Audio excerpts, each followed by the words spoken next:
Hello everyone out there and welcome to Newsbusters newspaper review today here on the station. My name is Jennifer Rosie. I also join my colleague in welcoming you all. Relax as we unfold today's headlines. I remain myself, Isaac Abam Ajiboye. Yes, we have a lot today. As we all know, the lot of trending issues and upcoming activities at the villa. Talk of the ministerial nominees that will be awarded a portfolio. They've been awarded portfolio, but they'll be taking oath of office today. And also talk of the Niger Republic issue. Yeah, okay. On ministers, new ministers, of course, all of them have been unveiled. Though yesterday, the president said he was reshuffling, and I don't know. For me, the president, before he came in, he said he had it all figured. It was his time to rule and to come in. And if you have all these things like planned out, why we're just talking about 84 to 86 days in office? We've seen, so much go wrong. How can people who haven't even stepped into office, you're reshuffling them? Is it that you don't know, their worth or what they can do? It's really, a bit confusing for so many Nigerians at this time. Once they take this oath of office, we know Nigeria has a precedent of where people step into power, and until they're retired compulsorily, or it's the end of that tenure, they can never get out of that office. That has always been our settings, and it's not normal for you to have gotten into an office, a public office for that matter, and you stay there. And you stay there till death do one apart. No, it's not right. From my hand here, from the Punch newspaper, FG prioritize economy, security as ministers take oath of office today in Abuja. Yeah, still the same thing. Still the same Economy, yes. Security, yes. How a lot of these people, even while they were being screened, we saw some people are not even in any way qualified to be in certain offices. I read of a state governor, he's not a minister, who the principal of the school he went to said he never attended there. He was expelled before finishing secondary school. Now, if this caliber of people get into government, what do you expect? People who falsify records, a lot of them, they've had issues of, fraud and corruption in previous offices. What is the rewash and the recycling all about? We're looking for, Nigeria is in a bad shape. Everybody, even down. We all know, we all agree to that. So why are we? It's it's tasking. Well, for me, like I said, once they get into this office, you can't take them out. So why not put people who will deliver on the job instead of us going through another 4 to 8 years of deliberate hardship and insecurity? Just like one was saying yesterday while deliberating over this issue of ministers and portfolios matter. He said the so-called nominees are just like a reward of the hard work during the campaign, which is not supposed to be.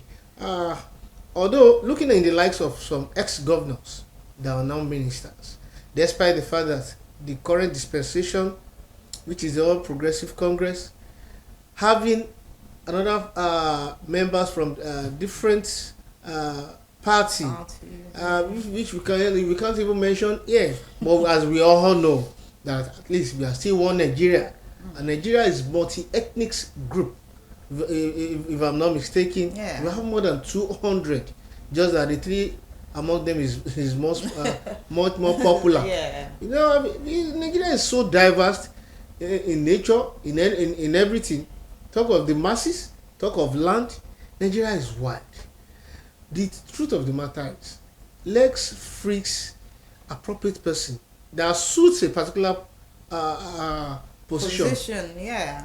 into that ministry. We have too Not many someone people. reading law, graduated as a law student in the tertiary institution, handling matter that has to do with another something else that doesn't even correlate with For me, what you read in school. if there's a correlation, like maybe you studied something in a tertiary institution and your work experience has made you see another part of life, or delve into another career, it's fine if that person is put there.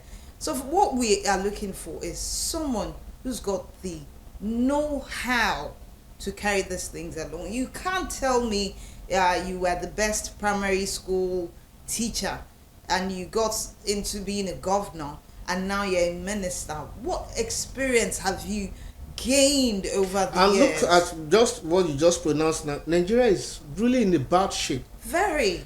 Even a baby born will tell you. Talk of the capital market. Where are we? Exchange rate, naira to dollar today, is quite alarming. It's not something one can start discussing. We have a huge drop of money in our circulation. We have barely is it 5 months to the end of the old circulation of circulation of old naira notes. People went through the worst terror, I think, between December and February because of scarcity of money. And now there is every possibility we are going to face that all over. Do you agree with me that despite all what Nigerians are facing in terms of the hike of the PMS now, it is a premium metal spirit known as petrol, we have not had a substantial minister as regard that area. We only have the state. Oh my God. When you see a president handles such heavy portfolios, you're being the president of a country that is so engulfed in every crisis. You're trying to manage external crisis for other countries. You are trying to manage the main revenue giver, which is crude of the country. How are you going to do all these things all alone? It is not possible. Just like what you just mentioned now draws my attention to the Vanguard newspaper this morning. Niger, ECOWAS rejects junta's 3 years transition plan. Same thing with the Daily Trust.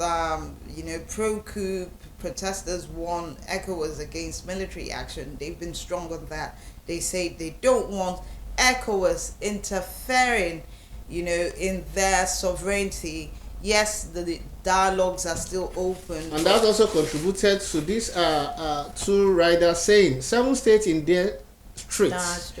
Yeah, economic losses over border closure. What will happen? That's from the northern part of the country. Yeah.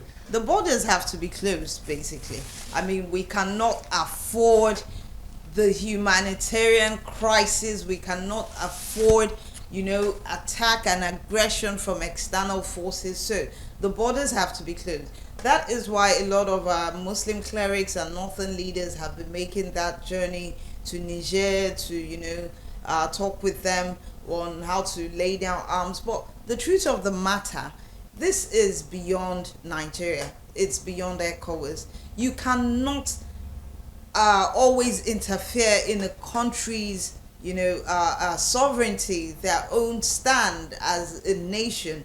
Nigerians, I think they're okay with the status quo. So why, force this thing? For me, I believe it's more than just, ECOWAS putting pressure.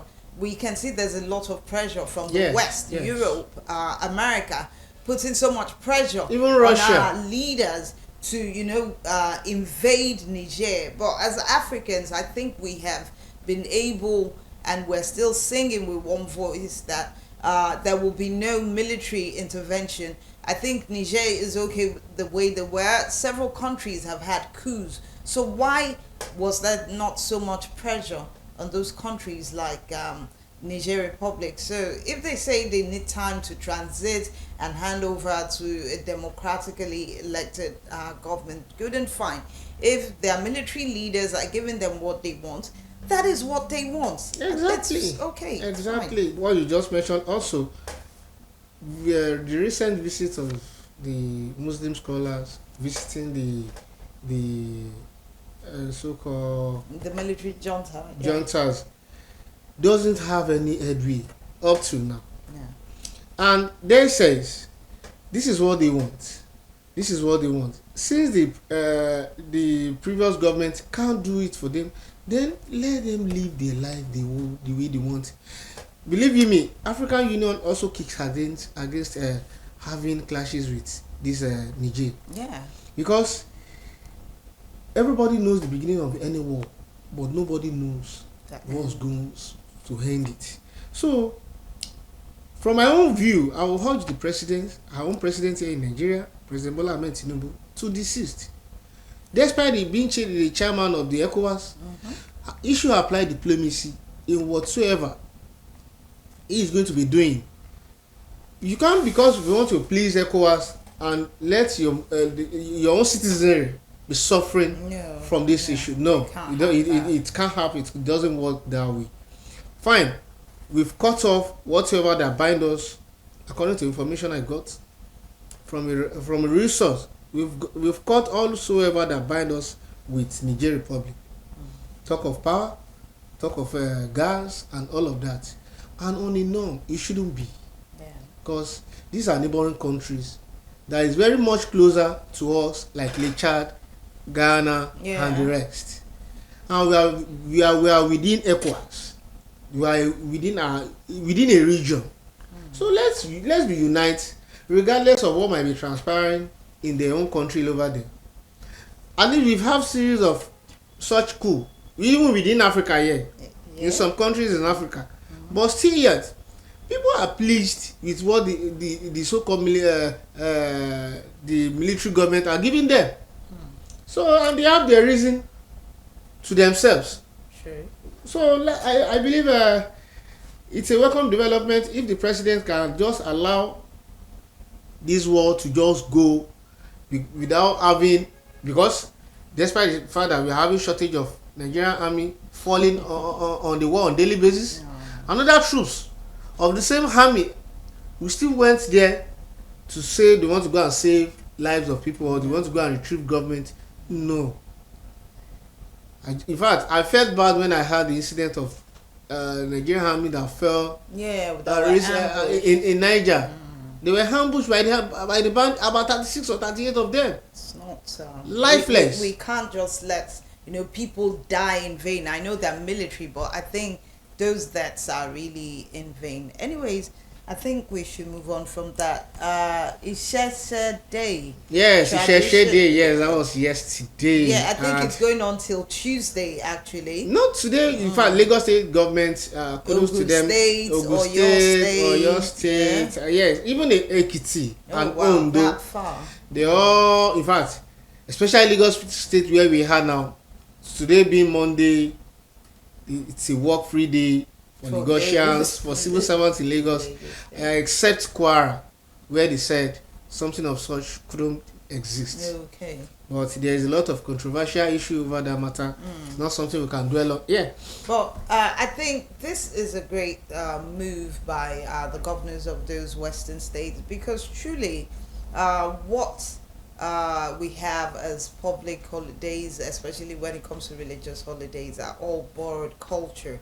But this is trying to make people, go back to their roots, to have that love and knowledge of where they're from and what, their life is all about. For me, traditional religion isn't bad, so far as you don't use it to, get in people's way. Yeah, I mean, and these are even normal something that we met on this earth. Even our forefathers, they also met it. It has been existing for years. Yeah. Not just yesterday. In fact, over 100 years. Yeah. Let's traditions comes, people come, our generation will come, we met it, we will go. Another generation will come, they will met it, they will go. Yeah. So it's something that should be existing, not just about Muslim and Christian. No, we have these are things we should encourage and keep that tradition going. All right, the big one of yesterday: Spain beat England 1-0 to win Women's World Cup. I enjoyed that match. I think for me it was a bit of being vengeful, especially since England took our ladies out of the World Cup. So Believe I you was me, before really that happy. match, everybody was tipping England based on performance and Yeah. their rating. Because if you check over the time, they've been winning Spain, Yeah. Spain. But I think Spain also said no, enough is Is enough.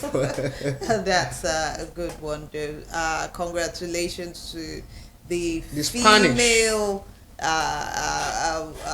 footballers. I mean, that is no Yes. mean feat, and it's good to see the progression female football, has come. When it started, it wasn't really anything, but now female football is top notch. There's so much money in that sector, and so much of course, the women building and pushing themselves Exactly, up. So exactly, good one exactly. there. All right. Moving ahead, from the Vanguard newspaper this morning, NDLEA busts drug warehouse in Lagos, recovers 4.8 billion opioids.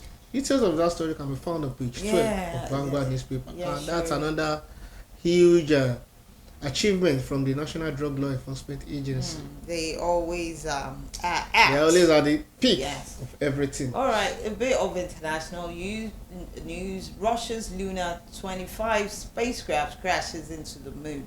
I think it's about 50 years since Russia sent an unmanned spacecraft, but unfortunately, I think this lost control and went out of the way. I thought the Russians were good with everything, but it's a good thing nobody was on board. It was. I think we have a lot on the Nigerian Tribune this morning also. So you can get that Russia's lunar spacecraft on page 5 from the Nigerian Tribune. Still from the front page of the Tribune on page 5 also, Bauer's remand order has expired. Release him, Falana tells DSS.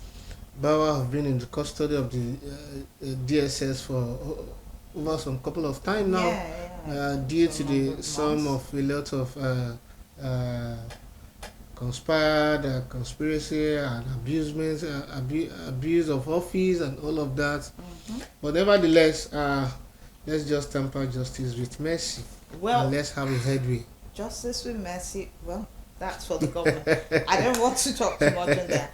On page 6 from the Nigerian Tribune, more hunger looms as farmers harvest crops prematurely.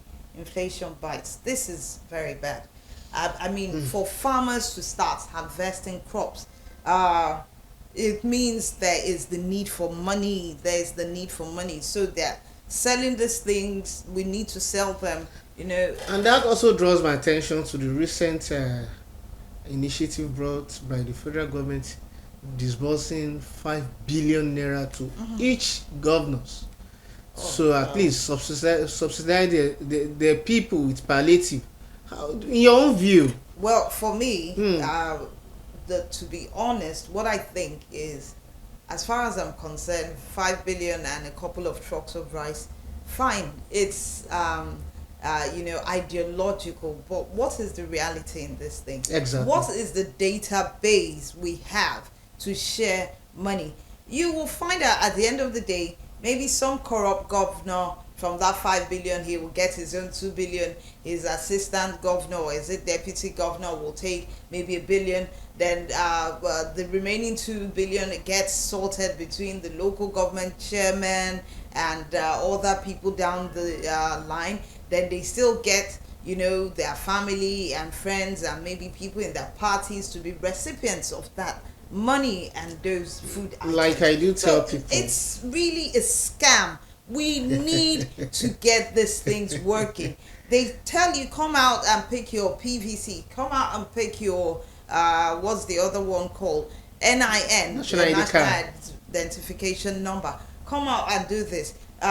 Some states have their personal state identification tags, but at the end of the day, how has it impacted directly on that Nigerian that went out, suffered, even bribed officials to get those documents? How has it impacted on our lives? this government, I think we should start holding them responsible and accountable. We can't keep up with what has been passed. Now this new government is telling us whatever we're seeing, it's from what the inherited problems of from the the past previous government. dispensation. Is this not a regular sing song? I mean, you are all the same party. So if the person who was leading your party in the name of being president, why were you not all giving him ideas? Why did you leave him in the dark to destroy, the system to this point? Would you rather put your selfish interest ahead of the national interest? It's From my own point of clear view, as day. just like you highlighted very well, it should have been very good if the government of the day can just distribute that money, or also called palliative, to all the 774 local governments we have in this country through the local government chairman, inviting, as if political issues are part of, Yes. political parties are part, we are all Nigerians. Issue of era of campaign canvassing have come and gone. We are talking of making a life better, enabling environment for Exactly. all citizens, regardless of party, ethnicity, or religion. Yeah. We are all Nigerians. Now, if the government had to do it, they should invite or disburse the money to all the 774 local government chairmen, reiterating the fact that whosoever that are going to be collecting this money or this token should be documented and have the records and make it open. Let the media publicize everything, not something hidden, because that is the only way we can have the transparency and accountability of what is being given to each state. Lagos, for example, Yeah. Lagos is a cosmopolitan city with diverse numbers, unlimited numbers of people, because precisely in Lagos state now, we can only be imagined. We can't have that fact of numbers of people trooping into Lagos state on daily, from the beggar, from the Badagry, another part of the waterways. So we can't have that. We can be saying, Lagos is just 20 million, Lagos is just 10 million. Nobody have that fact. Nobody has that. When last did we even have that census? Nobody is giving data. Nobody is giving data, for crying out loud. Nah. So to me, the money given to 5 billion naira given to each governors of each state within Nigeria here to disburse to their own people, no, It won't work. it doesn't work. It doesn't. Oh work. well, like we said, it's Nigeria and the way things are. Anyways, I think that's so much we've talked about today here on the show. Thank you all for listening in. And of course, you can get more stories and news from our website on www.newsbusterng.com. And you can follow us on our social media platforms on the same handle at newsbuster.com. Join us same time, same station tomorrow as we fold our daily newspapers again. My name is Isaac Habayami. Saying bye for now. All right, from me, Jennifer. I'll see you tomorrow.